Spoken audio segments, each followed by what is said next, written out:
മലയോരത്ത് നിന്ന് കർഷകരെ ആട്ടിയിറക്കാനുള്ള ശ്രമമാണിപ്പോൾ വനം വകുപ്പ് നടത്തുന്നതെന്ന് യൂത്ത് ഫ്രണ്ട് ജേക്കബ് സംസ്ഥാന പ്രസിഡന്റ് സാജൻ ജോസഫ്. LDF സർക്കാരിന്റെയും വനം വകുപ്പിന്റെയും കർഷകദ്രോഹ നടപടികൾക്കെതിരെ പ്രക്ഷോഭം സംഘടിപ്പിക്കും. വണ്ണപ്പുറം മേഖലയിലെ കർഷകരുടെ 60 വർഷത്തിലേറെയായി കൈവശത്തിലുള്ള ഭൂമിയിലാണ് വനം വകുപ്പ് അവകാശവാദം ഉന്നയിക്കുന്നത്. മലയോര ജനതയുടെ ഭൂപ്രശ്നങ്ങൾക്ക് ശാശ്വത പരിഹാരമുണ്ടാകും വരെ കർഷകരുടെ ആവശ്യങ്ങൾക്ക് വേണ്ടി നിലപാടെടുക്കുമെന്നും സാജൻ ജോസഫ് കട്ടപ്പനയിൽ പറഞ്ഞു. നമ്മുടെ നിലവിൽ ഇടുക്കി ജില്ല നേരിടുന്ന നിരവധി ഭൂപ്രശ്നങ്ങളുണ്ട്. അപ്പോൾ ഇതിനകത്തൊരു നിങ്ങളുടെ നിലപാടെന്താണ്? ഞങ്ങളുടെ നിലപാട് വളരെ വ്യക്തവും സ്പഷ്ടവുമാണ്.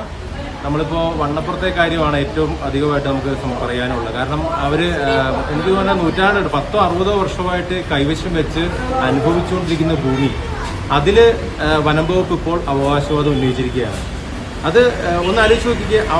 അവിടുത്തെ കർഷകര് 60 വർഷമായിട്ട് കൈവശം വെച്ചുകൊണ്ടിരിക്കുന്ന ഭൂമിയിൽ ഒരു മരം വെട്ടണമെങ്കിൽ അവിടുത്തെ വനം വകുപ്പിന്റെ ഓഫീസിൽ പോയി അപേക്ഷ കൊടുക്കുകയും ആ ഉദ്യോഗസ്ഥന് കൈക്കൂലി കൊടുക്കുകയും ചെയ്യേണ്ട അവസ്ഥ എത്രമാത്രം വേദനാജനകമാണ് ആ കർഷകർ അനുഭവിക്കുന്നത്. അതുമാത്രമോ, ഈ ഒരു അവസരത്തിലും വനത്തിൽ നിന്ന് വന്യമൃഗങ്ങളുടെ വലിയ ആക്രമണങ്ങളാണ് ഇന്ന് ഈ മലയോര ജനത നേരിടുന്നത്.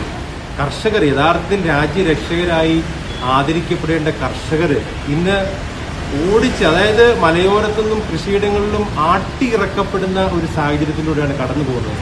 പണ്ട്, അതായത് ബ്രിട്ടീഷ് ഭരണകാലത്ത് സ്വാതന്ത്ര്യത്തിന് മുമ്പ് എങ്ങനെ ഓച്ചാനിച്ച് നിന്നോ അതുപോലെ തന്റെ ഭൂമിയിൽ നിൽക്കേണ്ട അവസ്ഥയാണ്. ഒന്ന് ആലോചിച്ച് നോക്കിക്കുക. ഇന്നത്തെ ഓഫീസർമാരുടെ വനംവകുപ്പ് ഉദ്യോഗസ്ഥരുടെ മുമ്പിൽ അത്തരത്തിൽ ഓച്ചാനിച്ച് നിന്ന് അവന്റെ കാര്യങ്ങൾ നേടിയെടുക്കേണ്ട അവസ്ഥയാണ്. ഇതിന് പരിഹാരം കാണുവാൻ വേണ്ടി കേരള കോൺഗ്രസ് പാർട്ടി തീർച്ചയായിട്ടും മുന്നിട്ട് വരും. ഞങ്ങളുടെ leader Shri Anoop Jacob MLA തന്നെ അത് വ്യക്തമാക്കിയിട്ടുണ്ട്. തീർച്ചയായിട്ടും ഞങ്ങൾ മുന്നോട്ട് വരുന്നത്.